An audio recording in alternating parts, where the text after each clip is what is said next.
સમાચારમાં આગળ વાત કરીશું। હાલ મહત્વપૂર્ણ સમાચાર સામે આવી રહ્યા છે। જો કે હાલ ગુજરાત પ્રદેશ કોંગ્રેસ સમિતિના પ્રવક્તા હેમાંગ રાવલે જણાવ્યું હતું કે કોંગ્રેસ આરોપ કરતું હતું કે એલઆઈબી ભાજપના નેતાઓને ગેરકાયદેસર માહિતી પૂરી પાડે છે।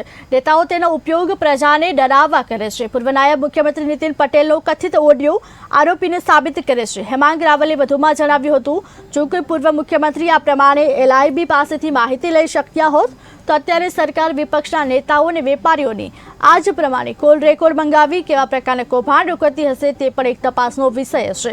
આ જ પ્રમાણે જો કોઈનું એલઆઈબી દ્વારા રેકોર્ડિંગ કરી માહિતી માંગવામાં આવતી હોય તો તેમણે સામે આવી સરકારને પડકાર આપવો જોઈએ। સરકારી કાયમી નથી પરંતુ હંમેશા સંવિધાન કાયમી જ રહેશે। નીતિનભાઈ પટેલનો કથિત ઓડિયો સાંભળવા મળ્યો। કાર્યકર્તા જોડે એમની વાત હતી, એમના ઇન્ટરનલ જે વિખવાદ હોય એને કોંગ્રેસ સાથે કોઈ લેવા દેવા નથી, કે ભાઈ તારો રિપોર્ટ અને તારો રેકોર્ડ મને એલઆઈબી દ્વારા મળેલો છે। એલઆઈબી એટલે તો પોલીસ, તો શા માટે પોલીસ આવા પ્રકારના બિનઅધિકૃત રીતે રિપોર્ટો અને રેકોર્ડો એ આવા પ્રકારના નેતાઓને આપી રહી છે। કોંગ્રેસે ભૂતકાળમાં પણ આરોપ કર્યો હતો કે કોંગ્રેસના નેતાઓના, ભાજપના પોતાના અંદરના વિરોધીઓના, વેપારીઓના અને નાગરિકોના બિનઅધિકૃત રીતે કોલ રેકોર્ડ કોપી થાય છે અને એનો ઉપયોગ બ્લેકમેલિંગ માટે કરવામાં આવે છે।